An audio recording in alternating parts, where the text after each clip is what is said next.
The Holy Grail has fascinated the Western consciousness for a long time. It is a treasure that serves an important motif in Arthurian legend, which flourished from the 12th to the 16th century and belongs to the so-called Matter of Britain, associated with Great Britain and the legendary King Arthur, who presided over the Knights of the Round Table. Arthur had obtained the British throne when he removed the sword in the stone, an act that could not be performed except by a true king. This sword was later broken in battle and was replaced by the magical sword Excalibur, which Arthur obtained from the mysterious Lady of the Lake. This was one of the three great Western story cycles of medieval literature, together with the Matter of France, concerning legends of the Emperor Charlemagne, and the Matter of Rome, inspired by classical mythology. The origins of the Grail legend are uncertain, but most scholars trace them to either Celtic and Welsh myths, Christian legends surrounding the Eucharist from Oriental tradition, or a combination of these and other sources. The symbolism of the Grail stories stem from the most divergent sources: religious redemption, fairy tales, dreams, alchemy, and ceremonies. The Grail is a mysterious object guarded by a king in a hidden castle. It has been described as a cup, dish, or a magical stone that can provide healing powers, immortality, eternal youth, and unlimited nourishment. The latter may have been inspired by one of the four treasures of the Tuatha Dé Danann, the people of the goddess Danu, in Celtic mythology. It is the cauldron of plenty owned by the Celtic druid god Dagda. It could feed an entire army without becoming empty, and everyone of good character could eat their fill from this magical cauldron, which was said to be bottomless, and from which no one left unsatisfied. The etymology of the word Grail is uncertain. It is usually said to derive from the Old French Graal. This, in turn, comes from the Latin gradalis, a cup or platter. The word gradale means in stages, hence the word gradual. Moreover, this is borrowed from the ancient Greek crater, a vessel used to mix wine with water. Over time, the Grail came to refer to a kind of broad platter in which good food was served on in feasts, typically fish, and which was brought to the table at various stages to serve the next course on the menu.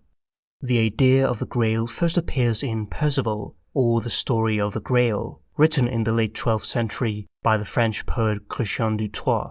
He is the first to connect the Grail to the Arthurian legend.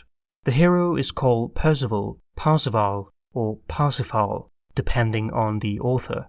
The name Perceval likely derives from either Old French per-se-val, through this valley, or Perceval, pierce the valley, bringing into mind the valley of the shadow of death, mentioned in the Book of Psalms. In the poem, Perceval of Wales has been raised by his mother in the woods alone, far away from the perils of the world. One day, Perceval encounters a group of knights, and he decides to become a knight, much to the dismay of his mother, who tried to guard him from learning about chivalry, for it had led to the death of his father and brothers. Unable to prevent his destiny, his mother gives him some personal and spiritual advice. Perceval decides to venture into life and begin his search for knighthood. As he's looking for King Arthur's court, he meets the Red Knight, who has been causing much trouble. Upon arriving to the king's court, he is ridiculed, but when he slays the Red Knight and takes his armor, he gains the approval of the knights and is instructed in the ways of knighthood by his mentor Gornemont. Perceval meets the charming maiden Blanchefleur, White Flower, and he's freed from the mother and initiated into the world of experience. He discovers his masculinity and at the same time acquires experience of a real woman. But his desire for adventure forces him to leave. He comes across a man fishing in a boat on a river, known as the Fisher King, who is tasked with guarding the Grail, but a wound on the thighs renders him lame and impotent, and his kingdom is barren. He can barely walk, so he spends his time fishing, while he awaits a chosen one who can heal him. He invites Perceval to stay at his castle, which suddenly appears before his eyes. In the night, a strange procession takes place. Several magnificent objects are carried from one chamber to another. a white lance from whose tip dropped blood. Then came golden candelabra, and afterwards a golden grail set with precious stones, which emit such a brilliant light that the luster of the candles is dimmed. Finally, a silver platter is shown. With each course of the meal, the grail passes before them. Crécheur calls it a grail, and not the grail, which is an important distinction. There was no conception of a singular grail, much less being identified as a holy object. It is also given the same importance as the lance. Through all of this, the Fisher King remains alone, suffering. Percival, who had been trained by his mentor not to ask too many questions, for it would be foolish and unknightly, remains silent through all of this. He relies on the chivalric code of knighthood, not knowing that they fail to apply in the loftier realm of the Grail. He goes to sleep, and the next morning he finds himself alone and decides to leave. As he does so, the drawbridge is raised behind him so that he could not go back. Percival rides away and is never able to find the castle again. He finds a weeping maiden who is holding a headless dead man in her lap. In a way, this is an aspect of Percival himself, who observed a wonder without using his head or asking about it. The maiden reproaches him because he had not asked whom one served with the Grail, which would have healed the king. The truly transformative questions are those we fear we should not ask. She also tells Percival that his mother has died of grief, which disturbs him deeply. Percival returns to King Arthur's court. He is greeted joyfully, and a feast takes place. On the third day, however, a loathsome damsel, hideous to behold, admonishes him for not asking about the Grail and the lance. The story breaks off soon after, continuing with the heroic knight Gawain, King Arthur's closest companion, who is the exemplar of the chivalric code. In a later short passage, Percival is shortly spoken of again, and we find that he has become a lost and broken man. After setting on many adventures and defeating many knights, he is unable to find any meaning or value in knighthood. He finds a hermit in a holy place and falls on his knees weeping. He confesses that for 5 years he did not know what he was doing and had not a single thought of God. So sorely tired was he that he wished indeed that he had died. The hermit tells Percival that his mother's death had caused this injury, which plagues him unconsciously.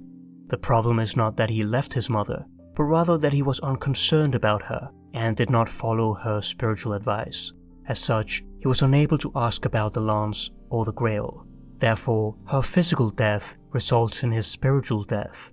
When the soul is dead, then God is dead too, since it is only in the vessel of the soul that God's activity becomes perceptible to us. The holy man catechizes the naive Percival, who ultimately follows the spiritual path. By struggling with himself, he comes to an understanding of himself. Percival learns that the hermit is his uncle, and the Fisher King is his cousin. In other versions, he is his uncle. He also learns that the Grail did not contain fish, but rather a single communion wafer which miraculously sustains and warms the life of the Fisher King's father, who is so spiritual that he requires nothing more than this host to live. The hermit tells him to stay with him, offer penance, fast, and pray, as it is Good Friday. Thus, Percival came to know that God was crucified and resurrected on the third day, on Easter Sunday. He received communion with a pure heart, and here the tale says no more of Percival. This may have been the Grail itself, which he found within himself through catechesis, fasting, praying, and receiving communion. Thus he attains theosis, or union with God. It would be misleading, however, not to mention that Percival went on many misguided adventures, made wrong turns in the woods, and didn't ask the right questions. All of these adventures are explored and given their true place. As we all know, the journey is not a straight line. Multiple different poets who considered the poem incomplete created a series of continuations. After a long time of wandering, Percival revisits the hidden Grail castle and asks the Fisher King the ultimate question: whom does one serve with the Grail? Immediately, the king is healed from his sickness, and peace and happiness reigned over the land. With this, the Fisher King departs the world and leaves Percival behind as the keeper of the Grail.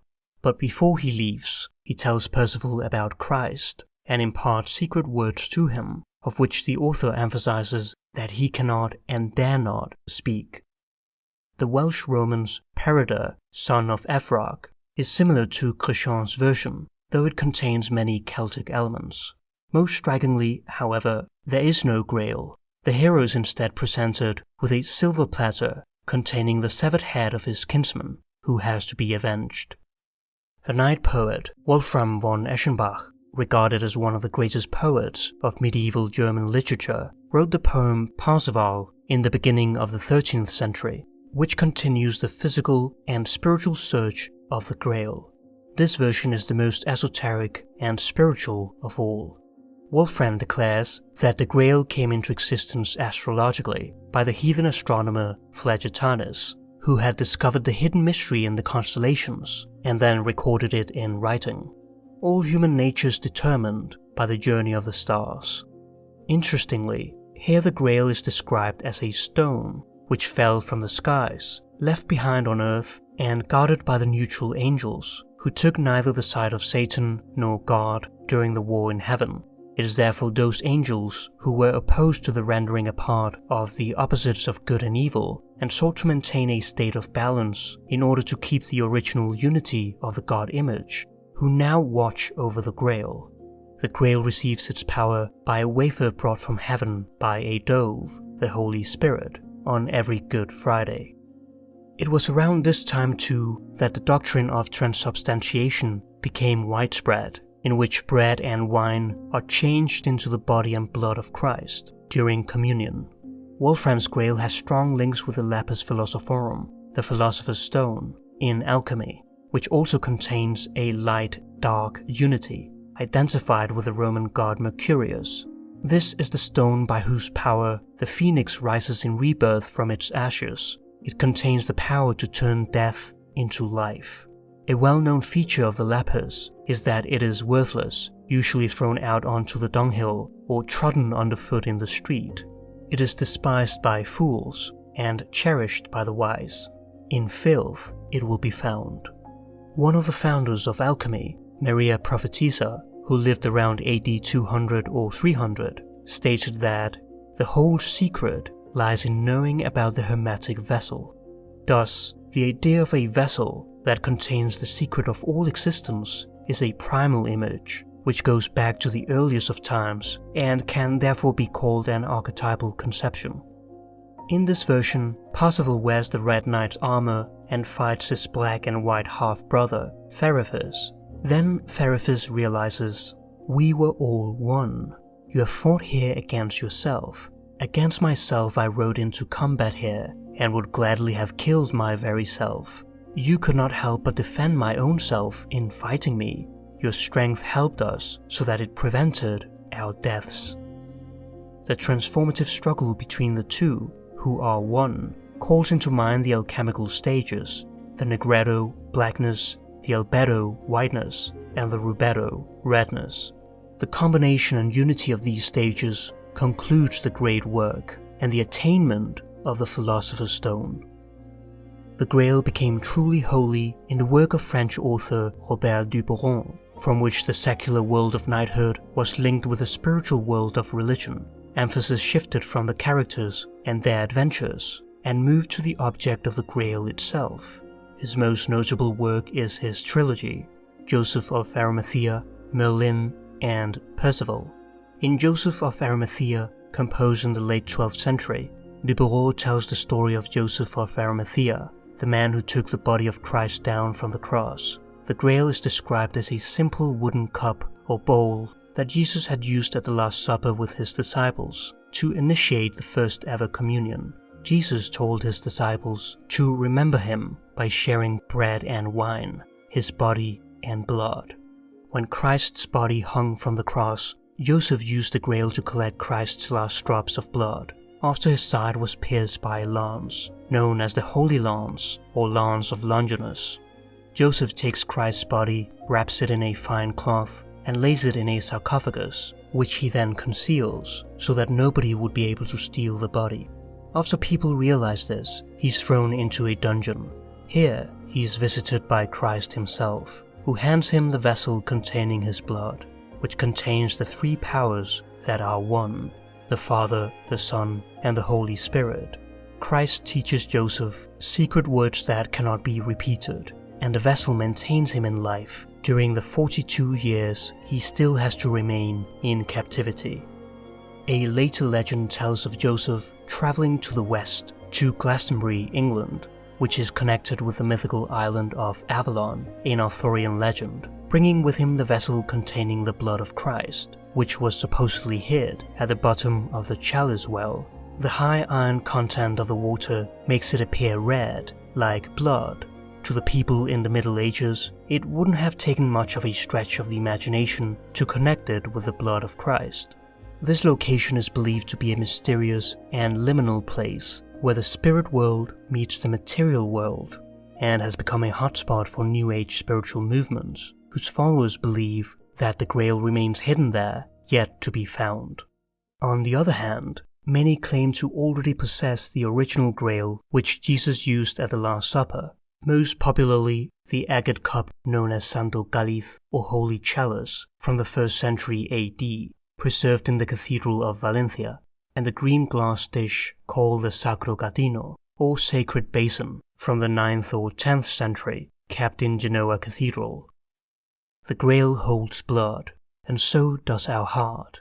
It is the pure heart that is illumined by influences from above, and one's heart becomes pure through piety. No one is perfect, nor should we strive to be, but the Grail distinguishes between good people and sinners, and its beneficial effects are bestowed upon the former. We must, then, do our best to move away from sin, from missing the mark. To sin is to walk on the way that is broad and leads to destruction, which many enter through, but the gateway to salvation is narrow, and few enter through it. The pure person is weightless, like a feather, and can walk on the sacred and lightly built bridge. Those who cross the bridge will experience the true, the good, and the beautiful.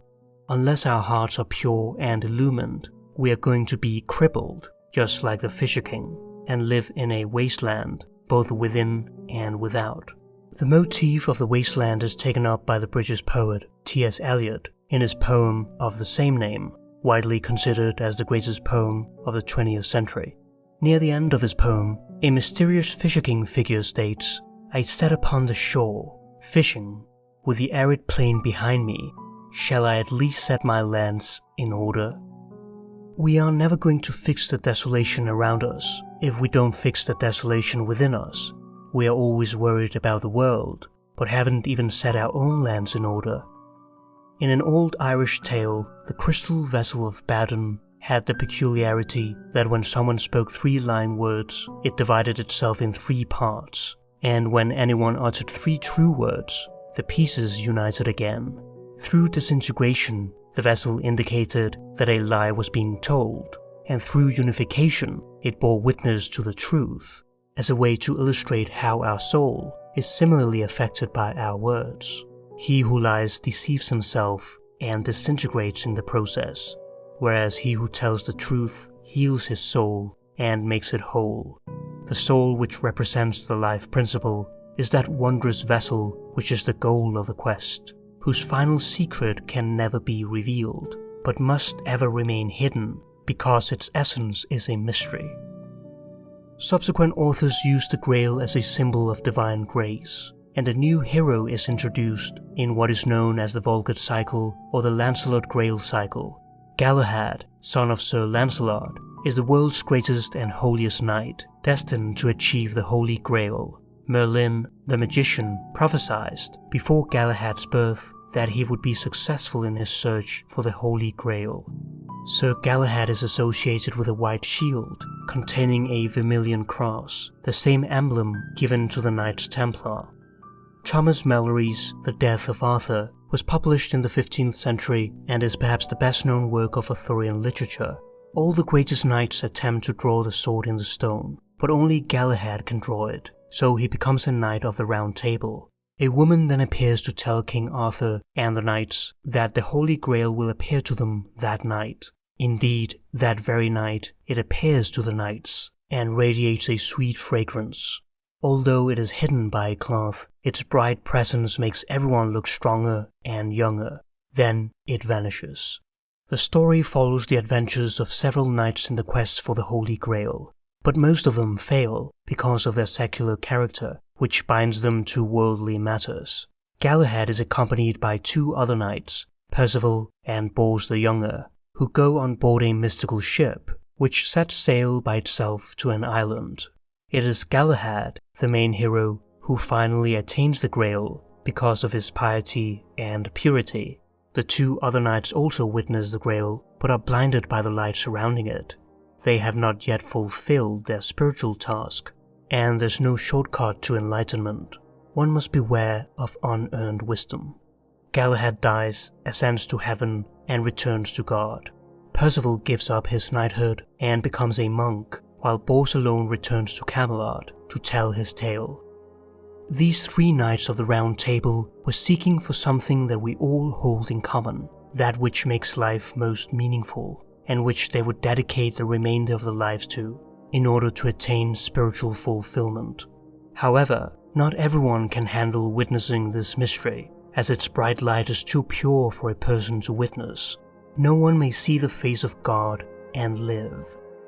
Ever since then, there has never been any knight capable of obtaining the Holy Grail, for the prophecy had been fulfilled, and the Holy Grail was carried off to heaven. A fundamental ontological change has occurred in human history. Something that we used to have access to no longer becomes accessible. We have lost touch with the mystery. The Grail quest is an idea of such an archetypal and consequently universally human nature that it is interesting to see precisely how the fantasy of the different authors reacted to the same material. Thanks to this united effort, different aspects of the material are illuminated, and a more profound and comprehensive understanding is made possible than if the poem had remained the work of a single author. This search has fascinated the Western psyche for such a long time that fact has almost become indistinguishable from fiction. Though the story is likely non-historical, it expresses such a fundamental human truth that it keeps reappearing. The Grail legend contains many features found in myths and fairy tales, which are perennial and timeless patterns that express fundamental concerns of the human condition. The story of young Percival belongs to the worldwide fairy tale theme of the simpleton, in which the youngest or most foolish brother gains the treasure hard to attain. The man who has nothing receives everything, which is usually the result of his continuous purity, humility, and piety.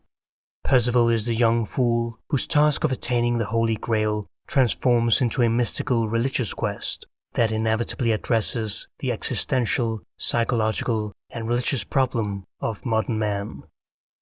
In his book, Thou Art That, American author Joseph Campbell states that the Holy Grail epitomizes the true spirit of Western man. It is the myth of Western civilization. When the Grail appeared to the knights, everyone was exalted. Gawain rose and suggested a vow. "I propose," he said, "that we all now set forth in quest to behold that Grail unveiled." And so it was that they agreed. However, they thought it would be a disgrace to go forth in a group. Each entered the forest at the point that he himself had chosen, where it was darkest, and there was no way or path, because where there is a way or path, it is someone else's path. In other words, if we do not find our own individual path, we cannot become self-realized. For Campbell, this is what marks the Western spirit distinctly from the Eastern. Oriental gurus accept responsibility for their disciples' lives and tell you where you are on the path, who you are, and what to do. The romantic quality of the West, on the other hand, derives from an unprecedented yearning, a yearning for something that has never yet been seen in the world, and that is your own unprecedented life fulfilled. Your life is what has yet to be brought into being. Awe is what moves us forward. The quest for the Holy Grail is always more or less the same.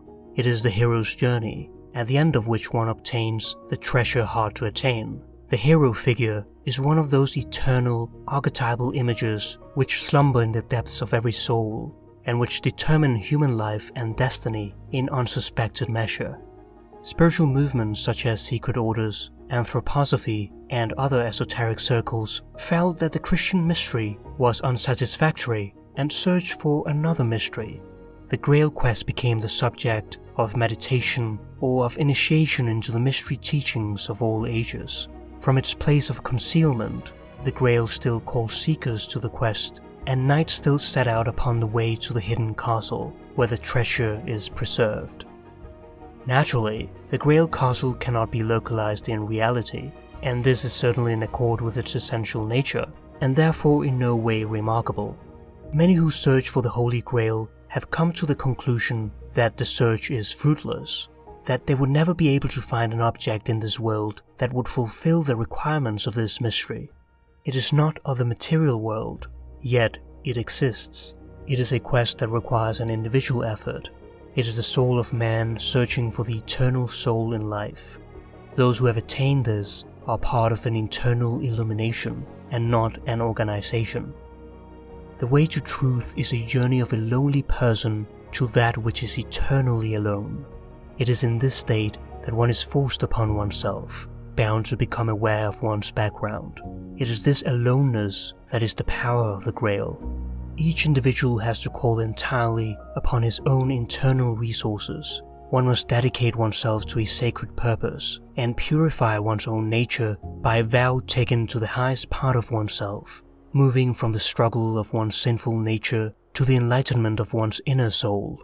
This leads to tranquility, peace with reality, an acceptance of oneself and one's flaws, of one's place in the world and of one's spiritual duty. Contemplation and quietude enable the individual to allow the best of his or her own inner life to come through. For the undisciplined person, however, relaxation ends in disorientation and misery, as he is assaulted by his own defects and negative thoughts. One has not yet conquered these hidden shadowy parts of oneself, and no rest is given until one does. The disciplined person relaxes and is quiet. He is in peace with life and himself, for he knows the inevitable problems that we all have to face in life and which we must learn from. He understands that his greatest enemy has always been himself, and until he conquers that, he can go no further. Until he does so, he will see himself as a victim of the trials and tribulations of life, which adds to the burden of his own unconscious. The Holy Grail is a symbol of the self, the psychic totality and ultimate wholeness of the human being. It is the vital force that drives us towards individuation, the process of bringing one's unconscious contents into consciousness. If we're not trying to become whole, we are cut off from the true source of our being and we feel empty. Encountering the Grail does not impart direct knowledge, but rather gives us an emotional readiness to receive a numinous experience of our inner center. The Grail story is itself a projection of the self as an inner center, unrealized and inaccessible to most. It is the inner guide that is God's voice, the hidden disposition to wholeness which slumbers in the depths of the unconscious of each person. The connections between the Grail legend and alchemy are so abundant and profound that it may well be asked why Carl Jung did not include them in his researches into the psychology of alchemy. The reason was that he promised never to talk or write about the Grail, as his wife, Emma Jung, spent 30 years of her life researching the topic. However, she died before she could finish and publish her work, and Jung asked Marie-Louise von Franz, one of his greatest students, to complete his wife's lifelong endeavor, finally published as the Grail legend. Psychologically, the Grail story is of great interest, as it is both a fairy tale, the purest and simplest expression of collective unconscious psychic processes, interwoven with a Christian legend. This remarkable blend gives the Grail stories their peculiar character, for through these stories, the eternal fairy tale enters, as it were, the realm of the Christian eon. and thus reflects not only fundamental human problems, but also the dramatic psychic events which form the background of Christian culture. The problem of Christianity resides in the one-sided masculine and light side of God embodied in Christ, which created a drifting apart of the opposites of spiritual matters and worldly matters, choosing holiness instead of humanity. This had to be complemented by a feminine and dark side to represent the paradoxical wholeness of the self. The sacred must be complemented with daily life, the spiritual with the material. The problem of opposites and the failure to recognize and integrate the shadow, all that is within us that we do not know about, were responsible for the Fisher King's sickness, who represented the dominant attitude or collective unconscious. Thus, he had to die or be restored and redeemed before the land could again turn fertile. It is as if the dark aspect of divinity had attacked the king in order to awaken him to a more conscious religious attitude. If there's any one-sidedness to a pair, a conversion or shift over to the other is likely. This is the fundamental psychological law of enantiodromia.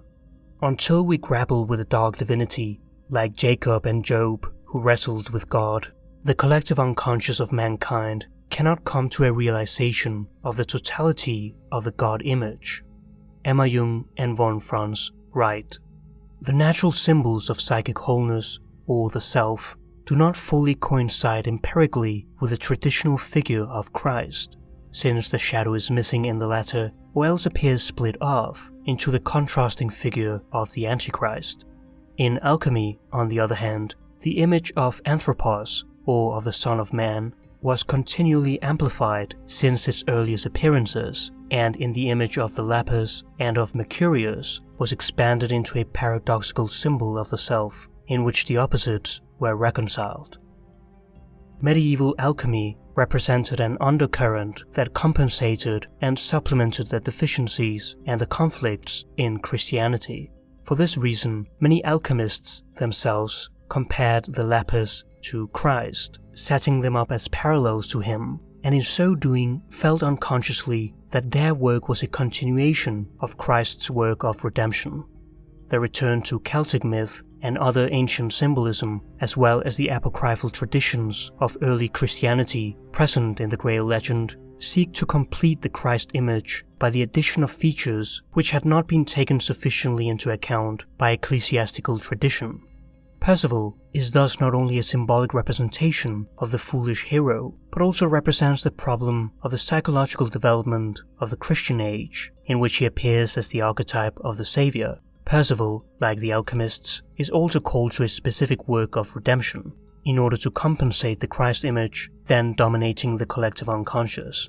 Thus, Percival appears as a projection of the true and total man, or the divine component in man, the self, which gradually emerges from the depth of the unconscious and releases areas of the psyche previously cut off from life. The figure of Merlin, the archetype of the wise old man, plays an important role in the union of opposites as well, and has inspired a vast amount of literature. It is a case of the breakthrough of an archetypal image, which represents an intensely constellated psychic content. In Robert de Boron's work, Merlin, Christ descends into hell and releases Adam and Eve. The devils become wrathful and try to entice men back to hell, so they send a prophet up from hell. Merlin, the child of a devil or incubus that impregnates a pure young girl. He is to be the counterpart of the Son of God, the Antichrist. However, the light side, which comes from his mother, ultimately makes him pledge himself to Christ. Thus, Merlin has both knowledge of the past, because of his demonic nature, but also knowledge of the future, which Christ endowed him with. Like the alchemical Mercurius, he is an embodiment of the whole man, a figure that unites Christ, the light half of the self, with its dark half, the Antichrist, in one being. Though Merlin's role is crucial in the Grail legend, acting as the counselor to King Arthur, he remains for the most part hidden in the background, giving him a mysterious quality like the Holy Grail. As the Antichrist, Merlin symbolizes the Deus Absconditus, the hidden god, and as such, the dark element that would complete the Trinity by expanding it into a quaternity, thus fulfilling the saying of Maria Prophetessa, "Out of the third comes the one as the fourth." In the story, there is a red dragon and a white dragon who fight underneath the kingdom, relating to the problem of the opposites, which is unconscious, a problem of which the people of the time were unaware of, but which they felt nonetheless. In alchemy, however, these opposites should be united, since red and white are the colors of king and queen, sun and moon, who come together in the chemical wedding. Something is therefore separated which in nature should be united, and it is Merlin who points this out. However, as is portrayed in Geoffrey of Monmouth's Vita Merlini, The Life of Merlin, the wizard withdraws into the forest, away from society, because he has gone mad. He lives like a wild animal, and when he's brought back to the world of men, his madness breaks out anew, despairing of the stupidity of men who are unable to see their unconsciousness and inner conflict. So he remains in the forest. His sister builds him a house with 70 windows in the forest, where he can devote himself to his astronomical observations in the cold winters, exploring the stars and singing about future happenings. In Percival, the final part of Duperron's trilogy, it is Merlin who tries to lead Percival towards a new totality, and asserts that it is he who is the mysterious instigator of Percival's quest. Merlin is the mystery of the Grail. Eventually, he bids Percival farewell, because it is God's will that henceforth he shall appear no more before men. Merlin's seclusion portrays a mystery of the individual which cannot be realized collectively, but which, pointing the way and bringing illumination, comes from time to time to the assistance of other solitary individuals. With the final disappearance of Merlin, the Grail legend comes to an end.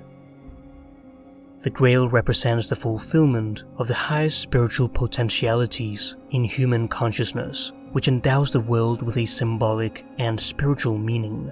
This comes from nature itself. Spiritual life comes from living a natural life. The impulses of nature are what give authenticity to life, rather than a supernatural thing imposed on us. We must, then, not only strive upwards to the eternal and remain there, but bring back the divine into this temporal world. As above, so below. The kingdom of heaven is within. Sometimes, the simplest things in life are the most spiritual in nature. The loftiest ideas should not distract us from our daily concerns in life, but help us to enrich our relationship with ourselves, with others, and with the world. The Holy Grail, Merlin, the Philosopher's Stone, and Christ are all different expressions of the principle of individuation available within each person, which naturally strives towards the wholeness of the self, whereby the opposites are reconciled and united. It is good to win, it is also good to lose. It is good to be happy, it is also good to be unhappy. It is good to have, it is also good not to have. The inner war of opposites converts into the miracle of the paradox that sustains human life. It is the quest, rather than the Holy Grail, which brings the gift of ultimate enlightenment. In the end, what matters is the journey, not the end.